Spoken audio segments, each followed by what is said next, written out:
Right now, live at 5, President Trump is once again threatening to withhold federal funds if schools don't open in the fall, as Dr. Fauci says the U.S. is not responding well to the pandemic. Coming up tonight, local universities react to Trump's recent announcement on international students. The big question is if students are heading back to school this fall. We speak with Herman Townsend, superintendent, to find out what he thinks.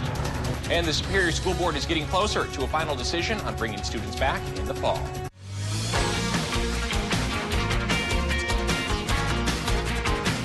You're watching Live at 5 on Live Local CBS3. Welcome to the CBS3 News Live at 5 as we take a look at Duluth on this clear Friday evening. Will this weather stick around for the weekend? I sure hope so. Dave will have the answer to that question later on in the show. Good evening, I'm Kristen Bakke. And I'm Anthony Matt. Thanks for joining us. This week, President Trump announced a proposal that could have a big impact on the educational opportunities of international students here in the U.S. If campus changes could be coming that would impact the educational opportunities of international students in the Northland. I think this is very unfortunate because we already have so many of our students that are very under stress. Economically, financially. President Trump's proposal says if colleges aren't providing in-classes due to the pandemic, those students will have to find a new school or go back to their home country. Some of our students are not able to go back because many countries are still closed. Schools across the Twin Ports are working to create a mix of both in-person and online courses. Our goal is to offer a little bit of both, really to allow the students and the faculty to make the decision that fits their lifestyles the best. The proposal impacts high schools as well. The Marshall School says their mission is to make students global citizens. We're such a better place for being a global school, and we've been a global school for 20 years. And that's what's sad about this, is that it feels as if they're being used as political chess pieces. Officials say bringing international students to the Twin Ports not only helps the colleges, but the community. The huge value and richness that they bring to the exchange of ideas and cultures. Thanks, Emma. And several Ivy League colleges have filed lawsuits against President Trump. The state of California is also suing the president. President Trump is in Florida, one of several states recently hit hard with surging coronavirus cases. But the focus of the president's trip is to discuss efforts to combat drug trafficking and support for Venezuela, not the pandemic. Skylar Henry is at the White House with more.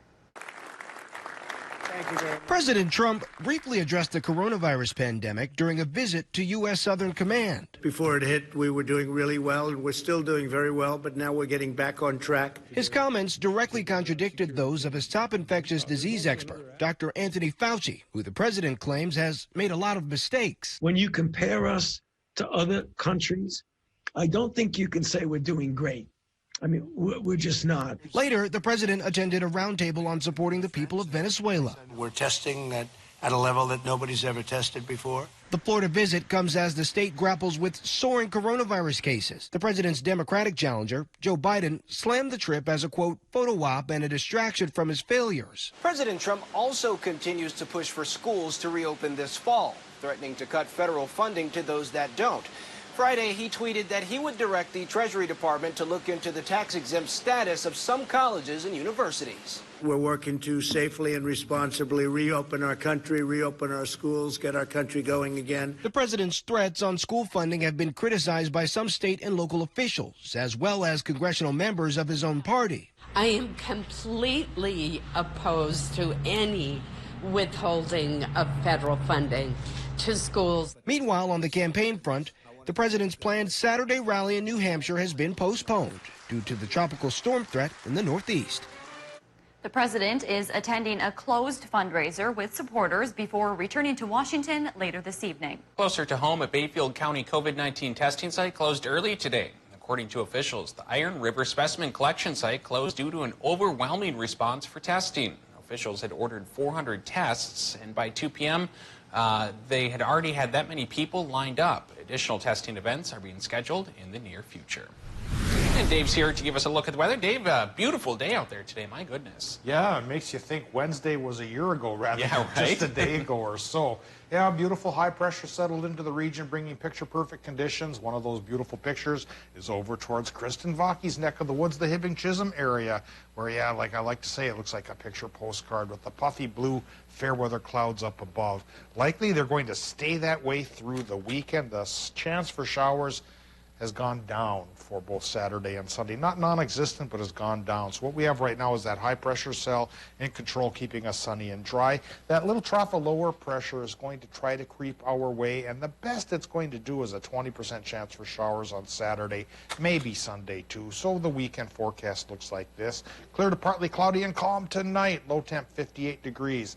Slight 20% chance for showers Saturday afternoon and evening, high 79.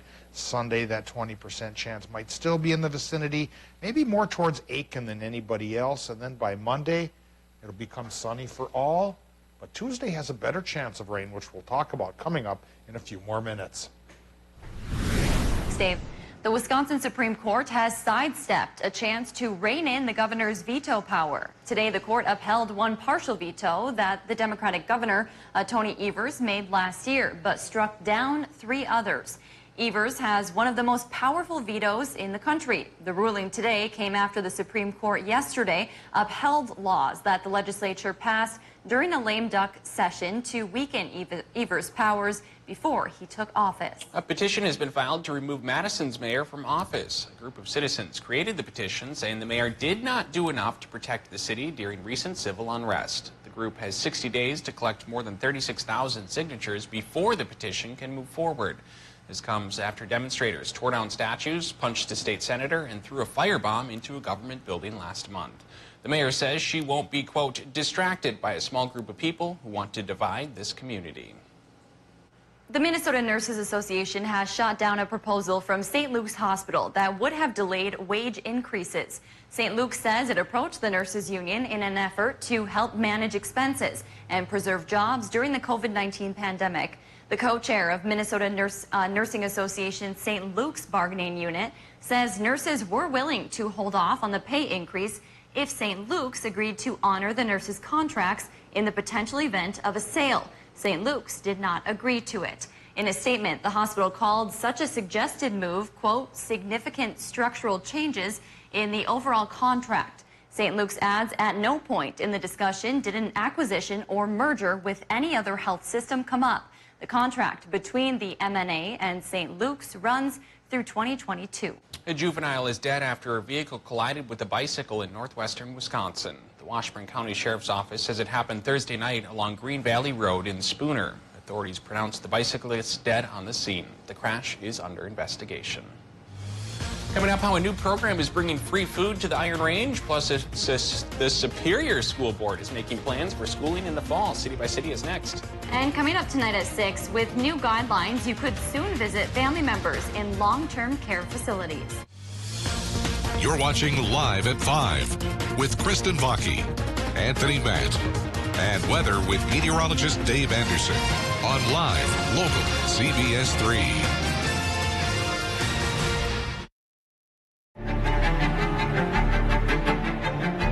Local CBS 3. Red yeast rice may be just what you need to help with high cholesterol. Hi, this is Sharon. Stop in at the Essence of Health and ask us about red yeast rice. When looking for a TV and internet provider, we know you have a choice. This is Jessica. She still has satellite TV. Well, I get tons of HD. Spectrum has tons of HD. And we get exclusive access to premium original content with Spectrum Originals. I don't have that. Plus, sometimes in the rain, our services go out. Because of the dish on your roof? Get Spectrum TV from $44.99 a month. Call 833-916-4499. And Spectrum Internet starts at 100 megabits with no data caps and a free modem. We have to get internet from another company, and it isn't nearly as fast. Spectrum Internet, $44.99 a month. I'd switch, but I'm stuck in a contract and would have to pay up to $480 to cancel. Spectrum has no contracts, and they'll pay up to $500 to help you out of yours. That's it. I'm switching to Spectrum. Get Spectrum TV and internet from $44.99 a month each. Call 833-916-4499. Welcome back to gaming excitement in downtown Duluth. Fond du Lac Casino is currently open 10 a.m. to 2 a.m. daily with a large selection of slot games available to brighten your day. The entire gaming floor is currently non-smoking with social distancing and COVID-19 protocols in place. We want you to have fun, but also stay safe when you visit. Log on to fondduluthcasino.com for the most up-to-date information during these ever-changing times. We're looking forward to seeing you smile under that face cover while you have a great time out at Fond du Lac.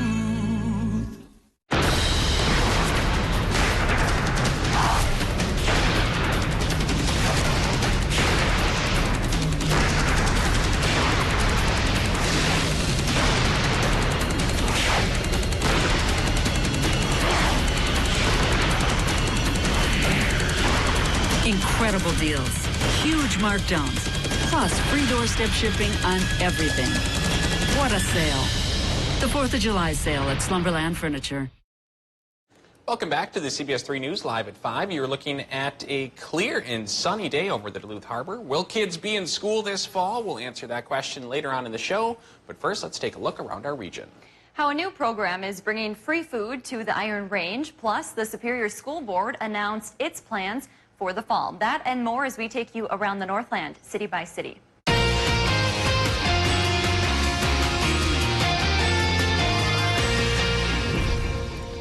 Last week, we told you about a fire that occurred in a garage near Virginia City Hall. Some workers are still feeling the fire's repercussions. The damages forced the employees from both the police department and City Hall to take their work meetings to the nearby Miners Memorial Building. Cleaning and repair crews are fixing the damages the fire caused. However, the City Hall will be closed for at least another week. The fire is still under investigation. The COVID-19 pandemic has stretched into its 5th month, and some places are seeing a shortage of food.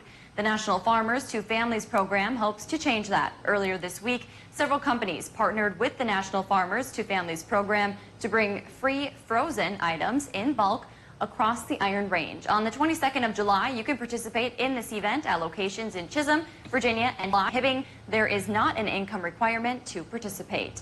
The Superior School Board is getting closer to its final decision on bringing students back in the fall during the pandemic.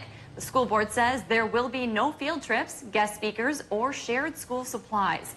Students would need to learn a new breakfast, lunch, and hallway transition routine to follow social distancing guidelines. The school board will announce its final plan later this month.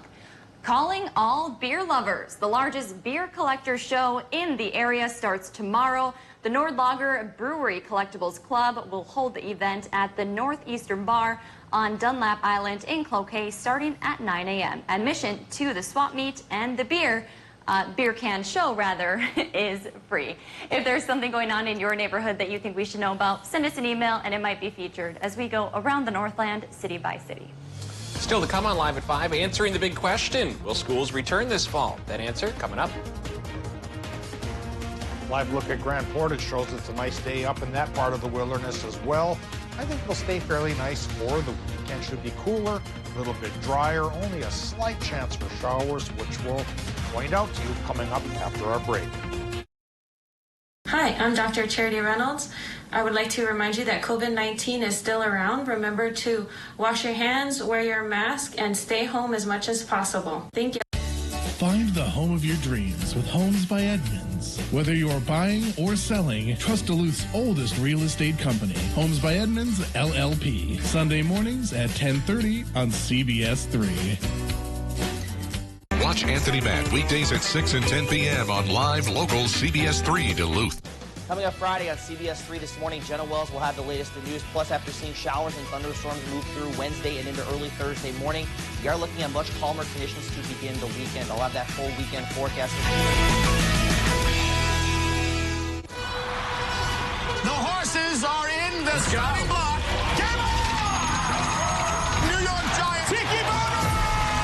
Extra special guest. Ted Jones! Venus is a legend. Tiki Barber, NFL legend. What's up, Rob? Crank it up to 10. Are you seriously doing this? I live for danger. Is he okay? Game on. Wednesday at a new time, 9, 8 Central on CBS.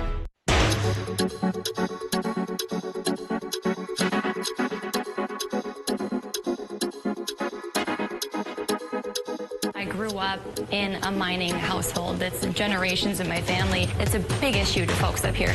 Well, not just the breaking news type of stories, but the stories that impact the people who work in the mines, who live in mining communities. We're going above and beyond to get the full story. Eye on Mining with Kristen Vaki, Tuesdays at 10 on Live Local CBS. Northwest Outlet is open for business. Now save up to 40% off store-wide.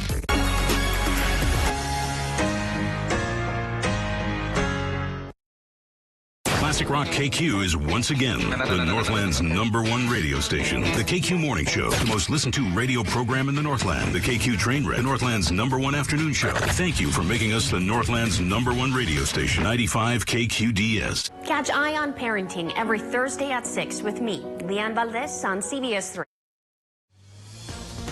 Now, the CBS3 Duluth WeatherMax forecast with meteorologist Dave Anderson. As high pressure took over our region, beautiful pictures popped up all over the area. And Noah Hobbs captured one of those on the Munger Trail. Great day to be out biking, hiking. Humidity levels are down, temperatures as well. Much more comfortable for our Northland sensibilities than they were the past couple of days. I think it's going to be a couple of days before we can even think about temperatures getting towards the stickier side again and dew points going back up to the uncomfort zone. So the weekend should be pretty nice, and we'll talk about it now. Let's first talk about current conditions at the airport here in Duluth. 81 degrees with a relative humidity reading of 45%. Indeed is more tolerable. North-northwest wind, well, 10 miles per hour. That's helping to stir up the air and make things more comfortable too. Air pressure, right in the middle. Not quite high, but not quite low. 1,013 millibars, 29.9 inches of mercury. Taking a look now at our current temperatures, we have 78 to 80 from Ironwood to Watersmeet, and it is in the low 80s in northwestern Wisconsin, including 83 towards Ashland and Odana, 82 right now in Superior and Oliver, and probably Lake Nebagamond's not too far off the mark. 81 degrees from Hayward towards Minong and Solon Springs, and upper 70s for Moose Lake. Low 80s for much of the North Shore, upper 70s along the Iron Ranges, and 78 degrees International Falls. Very similar temperatures will be with us both for Saturday and for Sunday as well. Doppler map right now shows the high pressure cell has taken over, so the sky is on the clear side for Minnesota and Wisconsin and most of the UP, although you can see the remnants of Wednesday's storm still dragging through the eastern parts of the Upper Peninsula. But even there, it should start to dry up as the higher pressure settles in for the weekend. But it won't be a complete victory for the high. On Saturday, we have the high in place, wants to make us dry. But there's a weak trough of lower pressure to the west that would like to bring us a shower chance. I think the high is going to deflect most of this to the south and the east, and so tomorrow's shower chance is only 20% in the afternoon and evening, and the best chance will be our western communities like Aiken, because otherwise the low won't be able to overcome the high. And a similar process will be with us again on Sunday. That low will continue its trek towards the south and towards the east, but the high stays in place. And so the result again will be another afternoon 20% chance of showers that may not pay off for most of us. Well, let's see what will pay off for the week ahead. Our forecast tonight in Minnesota says low temps will fall into the 50s, though a little warmer by the lake, and Park Point could be 63. Up above, partly cloudy sky. And that partly cloudy sky will waft its way into Wisconsin and the UP as well, with low temps there, mid to upper 50s for tomorrow. For the most part, Wisconsin and Michigan should have a clear to partly cloudy sky with highs from 79 to 82, but there is a slight 20% chance you might see a couple of sprinkles, especially towards Trigo. And again, in Minnesota tomorrow, maybe the Aiken area has the best chance of a 20% payoff of showers. Minnesota high temps tomorrow, 78 to 80 inland, lower 70s by the lake. And now with the extended forecast, Anthony and Kristen, high temps will be in general in the upper 70s for the weekend, just those slight shower chances. Straight up sunny and dry at 80 on Monday. Now a better chance of rain comes our way on Tuesday. It's a 60% chance for showers and storms, and the latest models indicate that could be a bit of a soaker. It's still several days out. Models, of course, have been known to fall flat on their faces, but we will keep an eye on things and track that system until it actually gets here. We sure will. Looks like I picked a good weekend to go camping this weekend, huh? Yeah, I think you did, Tones. Thanks, Dave. A big question many parents are hoping gets answered soon. Will kids be returning to school come fall? President Trump has been pressuring state officials and the Center for Disease Control to make it happen. The CDC, however, isn't giving in. CBS 3's Leanne Valdez spoke with area school leaders to see whose guidelines they will be following. Hermantown Superintendent Wayne Whitman says they'll be following the Minnesota Department of Health and Education's along with the CDC guidelines to determine their 2020 school year plan. Whitman says the district is preparing 3 different models: distance learning, hybrid, and in-person learning. They ultimately have to wait for Governor Walz's recommendations before they decide which plan they'll introduce. And even then, he thinks the plan could switch depending on the severity of coronavirus in our state. But whichever plan they choose, they have one goal in mind. We want students to be back. At the same time, we want to keep everybody safe. So it's trying to balance those 2 things. How do we bring them back and keep everyone safe at the same time and provide a quality education? Whitman also says if a parent does not agree with the plan they choose, then they will accommodate. The Minnesota Department of Education and the governor are expected to make an announcement regarding school plans on July 27th. A warning tonight to be on the lookout for algae blooms in Northland lakes and rivers. The algae can be harmful to people and potentially deadly for our 4-legged friends.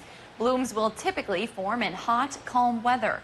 The water may look like pea soup, or you'll notice patches of floating scum. Lucia Munson with the Minnesota Pollution Control Agency encourages you to be on the lookout for the algae and report it. She also has a good tip on how to check for it.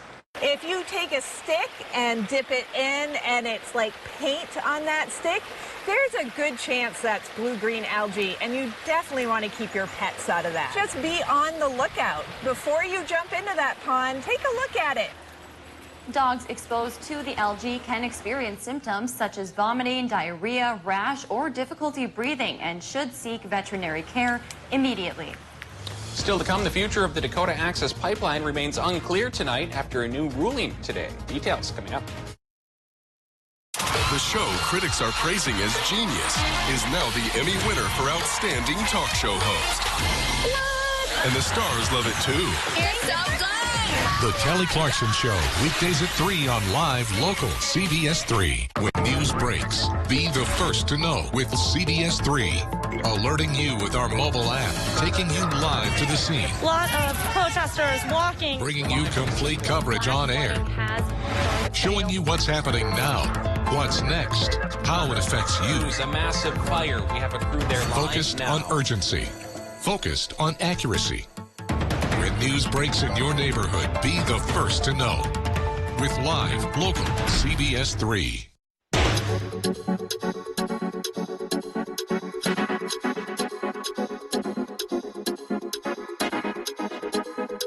I grew up in a mining household. That's generations in my family. It's a big issue to folks up here.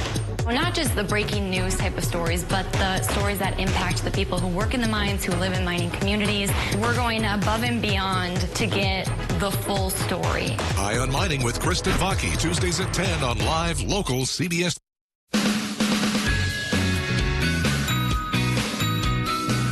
I don't believe there's another meteorologist in this area who has the experience and years that Dave has. He's an Ely guy, he's local, he's been here. His experience, that's something that's really special to CBS3. He's just like this bastion of knowledge. He remembers everything.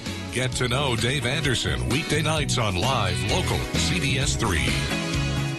I want people to tune in, and I want them to see a friend, because I'm a mother, and I know how hard it can be. You're doing all these things, and then you have the child, and then no one talks to you about how lonely it can be. You know, who do you lean to? Who do you connect with? This segment is very important to me because I get to work, but I also get to work on my passion. Catch Eye on Parenting every Thursday at 6 with Leanne Valdez on CBS3. Mining. It's a part of Minnesota's history that affects everyone in the Northland still to this day. From environmental issues to economics and so much more. Join me, Kristen Vaki, every Tuesday for Eye on Mining. A fair and unbiased report that answers the tough questions surrounding the world of mining. Eye on Mining with Kristen Vaki. Tuesdays at 10 only on Live Local CBS3. Brought to you by Iron Mining Association. When a crisis strikes, cash is the best form of relief. It can easily be transformed into health services, water, food or clothes. Cash can travel everywhere and aid people all around the world. Donate. Smart. Fast. Donate cash. Watch Dave, Caitlin, and Austin for local weather you can trust on CBS. A heads up, if you're driving in downtown Duluth tonight, Michigan Street at 2nd Avenue West will be closed as crews work on a water main. The closure starts at 7 p.m. Work will be taking place around the clock to reopen the street on Saturday. And starting Monday, residents commuting through Hibbing could be detoured. MnDOT will be starting work on Highway 73 south of Hibbing. The BNSF Railroad Bridge, about 2.5 miles south of Highway 169, will be rehabilitated. A detour will be posted. Motorists are asked to use caution in the work zone and detour. With a critical source of funding for those out of work coming to an end soon, there is a resource available that's connecting employers to those who are unemployed. July 25th marks the last day for the state of Minnesota issued $600 in unemployment insurance. Tammy Clore was unemployed before COVID-19 hit, but through the Duluth Workforce Development Center, she is now a business owner. Clore says the support from the Workforce Development Center helped her get to where she is today, and she encourages others to look into it as well. Anybody that finds themselves in this situation right now, that would be the first place I would go. Now, I mean, is kind of the time to, your opportunity to reinvent yourself. So I would take any of those resources and utilize them. You can learn more about the program on our website, CBS3Duluth.com. It remains unclear tonight whether the heavily protested Dakota Access Pipeline will be shut down for an upcoming environmental review. A U.S. district judge ordered the pipeline shut down on Monday by August 5th for an environmental assessment. The operator of the pipeline appealed, but today a federal judge rejected the operator's request. That effectively sends the case to a panel of appeals court judges. Operators of the Dakota Access Pipeline estimate it would take 3 months to empty the pipe and preserve it. An invasive species infestation was avoided at the Canadian border. It happened during an inspection at the International Falls border. U.S. Customs and Border Protection agriculture specialists intercepted invasive horntail wasps in a rail container from China. Horntail wasps lay eggs in trees, ruining lumber. The container was denied entry and returned to China. Border agriculture specialists had a total of 167 pest-related incidents during this time. Coming up on the CBS Evening News, the coronavirus testing crisis in America, with long lines to get swabbed and many people being turned away. How delays in testing could worsen the spread of COVID-19 around the country. Plus, the latest in the investigation of actress Naya Rivera after she disappeared while boating with her young son. The new surveillance images and what authorities are now saying. And we go on the road tonight, how a man falsely accused of a crime put bitterness aside to save the life of a police officer with no time to spare. That's coming up on the CBS Evening News. CBS3 closed captioning is brought to you by Essentia Health Pharmacies, keeping things safe, simple, and convenient through mail, local delivery, drive-through, and curbside pickup services. Every second, 127 new devices connect to the internet. You can feel it happening. Our digital world expanding with every breath. We're entering a whole new era of technology. And Mediacom will be ready to power it. All of it. With one of the nation's first supercharged 10G platforms. We'll be lighting up cities, big and small. Wherever you are, whatever your connectivity needs, we'll be bringing you more speed, more capacity, more security, and the power to do more than you ever dreamed possible.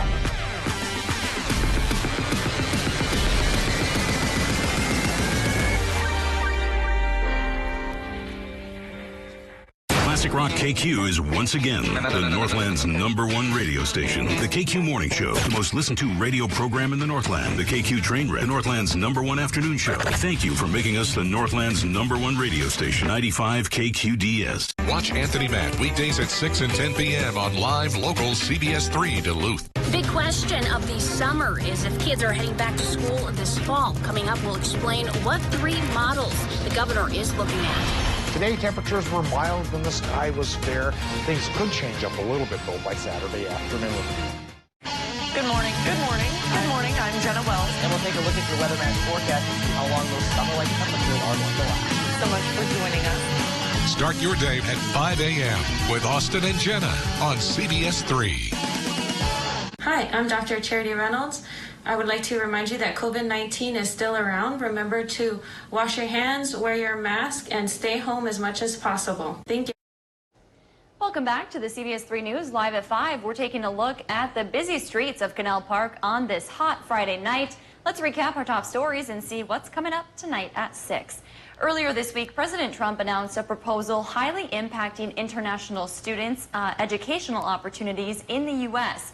If campuses aren't offering on-site classes, those students will have to transfer schools or go home. Teachers say this is quite unfortunate. And coming up tonight at 6, polling in Wisconsin shows that female voters have shifted away from President Donald Trump, a state he carried in 2016 and one that has been identified as a key battleground area in 2020. Coming up later, learn how a local women's campaign plans on changing that. That's your news. Tonight at 5, the CBS Evening News is up next. We'll see you again at 6. Thanks for watching.